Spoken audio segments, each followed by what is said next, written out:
Hello, hey, Mitchell here. Great to see you guys. Um, hey, I wanted to chat with you a little bit about fear. And here I am smiling. Fear. I really had a very, very, very tactile experience of fear. And it wasn't this scary, overbearing thing. It was a very flimsy, it was like two-dimensional. It was like such a non entity. And I kind of had to go back and look at it deeper. And so that's what I'm going to talk to you about today. What is this fear thing? And why is it that it is such a predominant emotion right now? Well, here's the deal. Fear originates, well, you know what? I'm going to back up. Let's go back to the Bhagavad Gita. This very, very ancient spiritual text. It has a great passage in there that I'm going to paraphrase very poorly, but it basically says that uh, everything that is real is eternal, but everything that is not eternal is not real.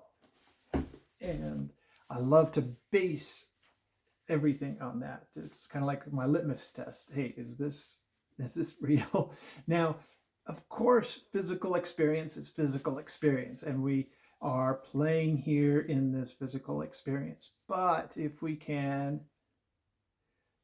reference back to what's behind this physical experience, then you know what? We can start to use reality to our favor.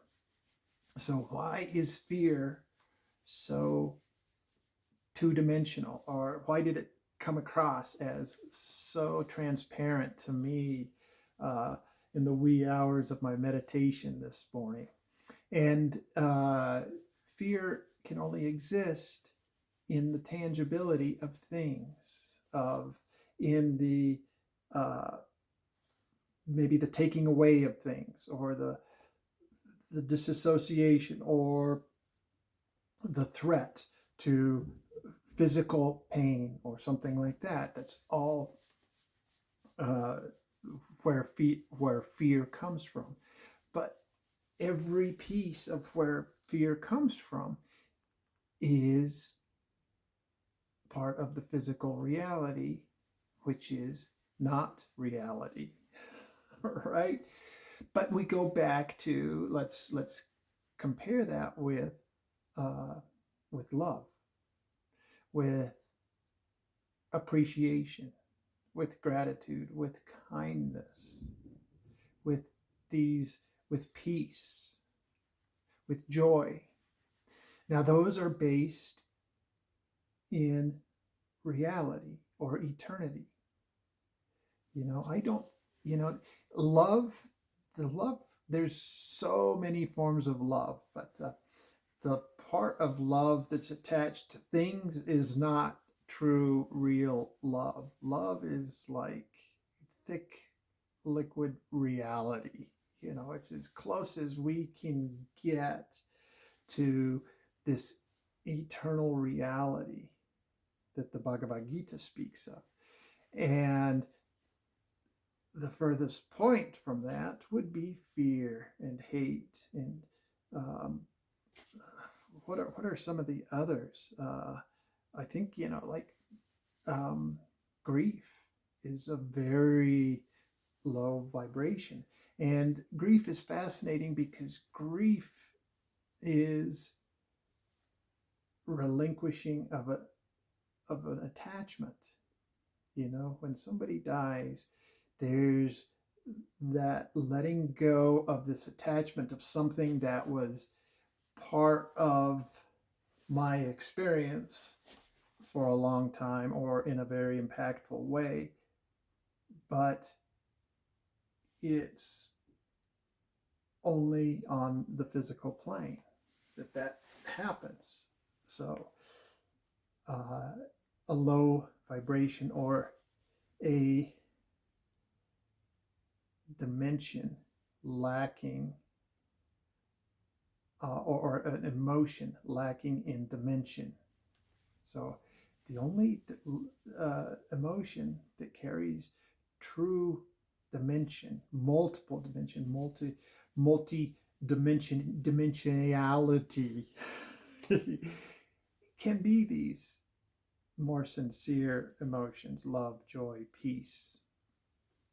So anyway, I hope this helps.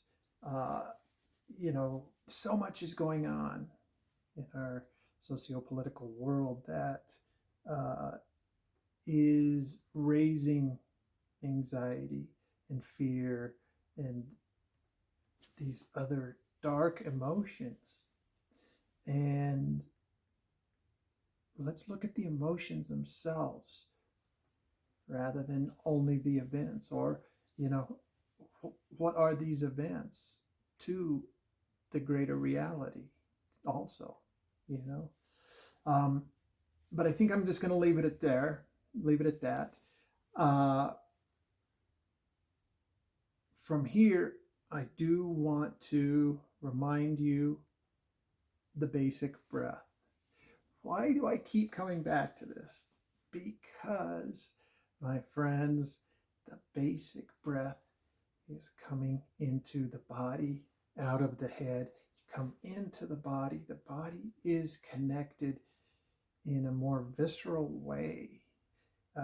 This body, which seems so tangible and physical, is a multi-dimensional carrier of the reality of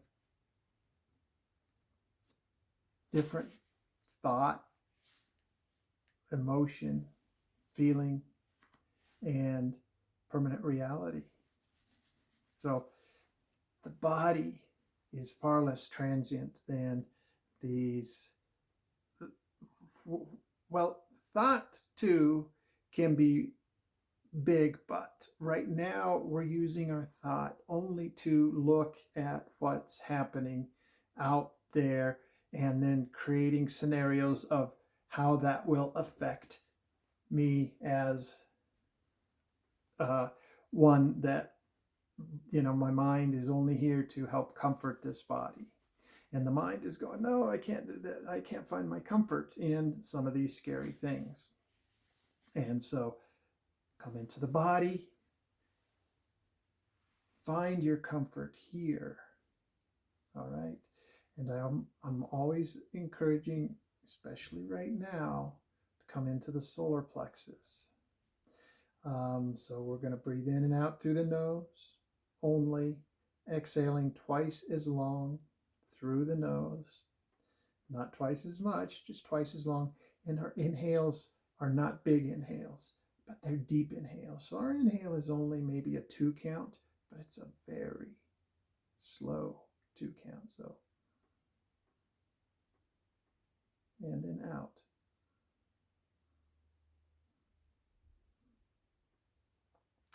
We can pause and then back in. Pause and then out.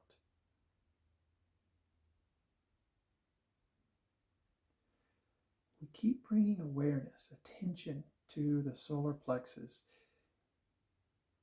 partly because this is your best place to really connect with who you are. This is your solar plexus is where your diaphragm attaches. Your diaphragm is what pulls the air in and out.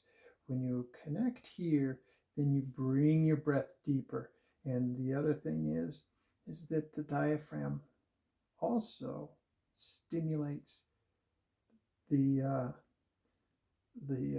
ventral vagal nerve, or that which stimulates the parasympathetic, which is where peace, safety, relaxation, all these good feeling places come from.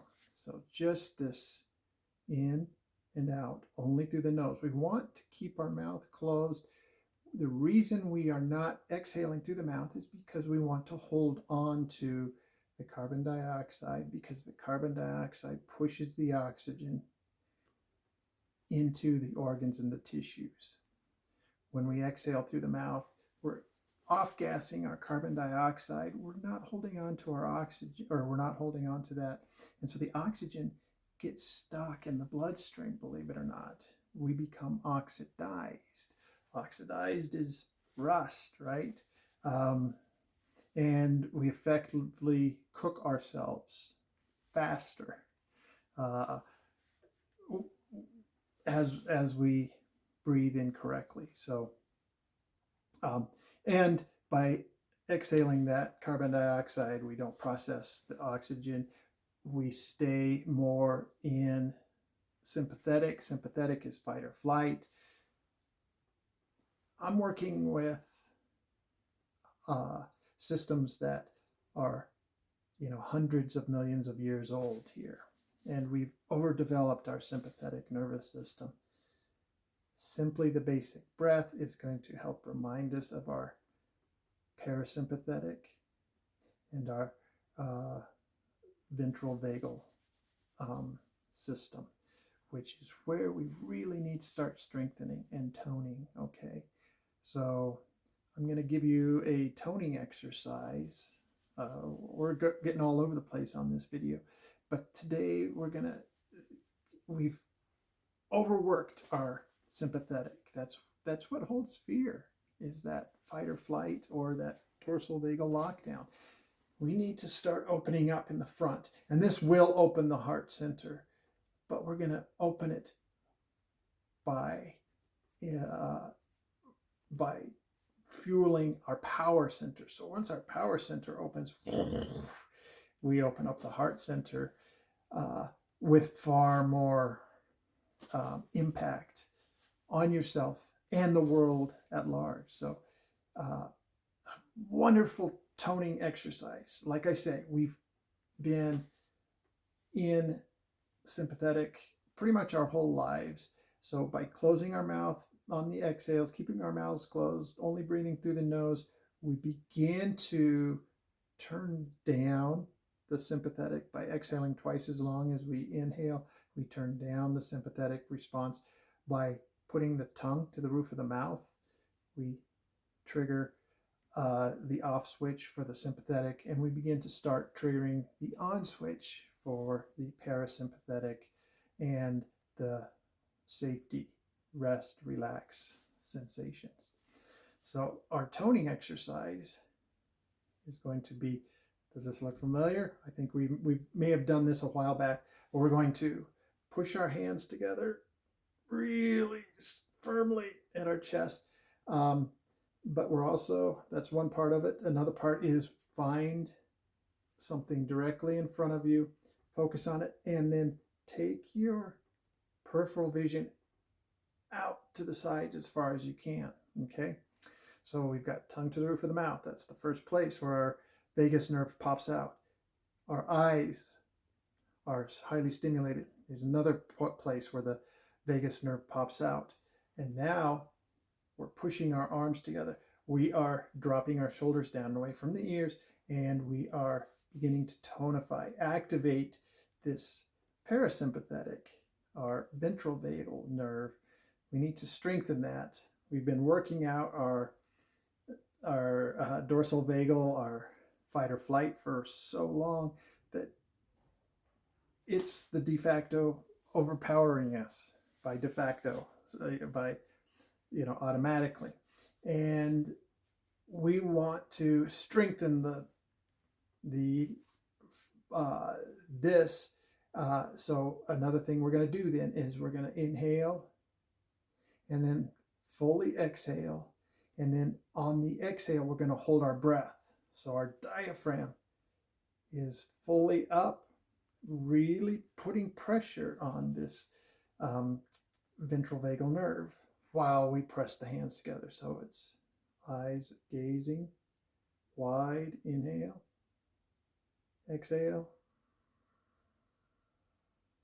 and press the hands together and hold the breath.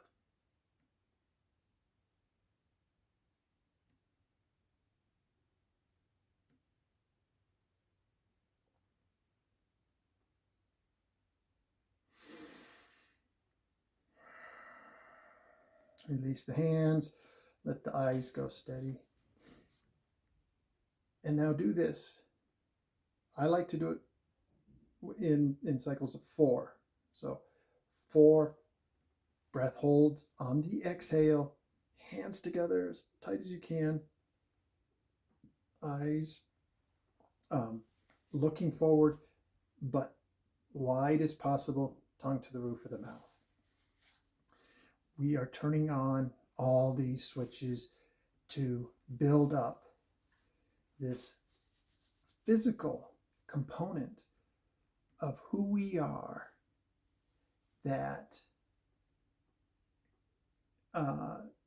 it entrains safety, peace, well-being in the body. The brain is right now looking out there in the world and seeing so many scary things. And so it's dumping cortisol into the system. The sympathetic nervous system is pumping hard. Let's work the peaceful, body-based part of our system. And after you do that, maybe 4 times, I would say it'd be a great time to sit in meditation. And here's another fascinating thing. After doing that, did this look familiar? I want you to try this other breath, which is inhale through the nose. And then on the exhale, mouth closed, tongue to the roof of the mouth, hum.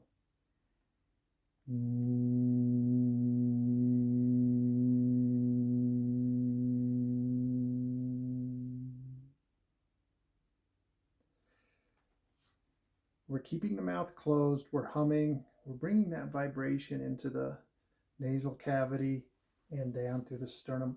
All of this helps to anchor the tonification of that feel-good system that we just worked out, okay?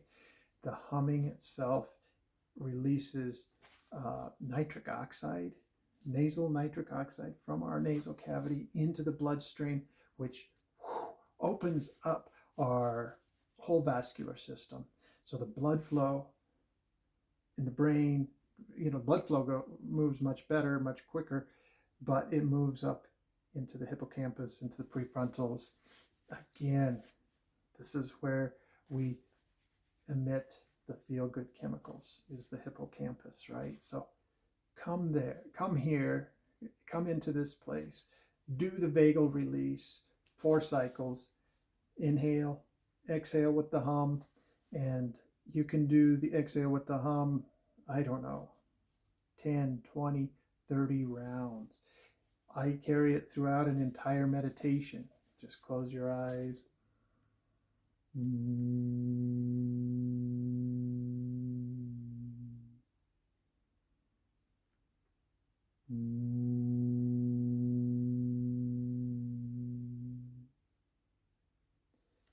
And see how long you feel comfortable doing that.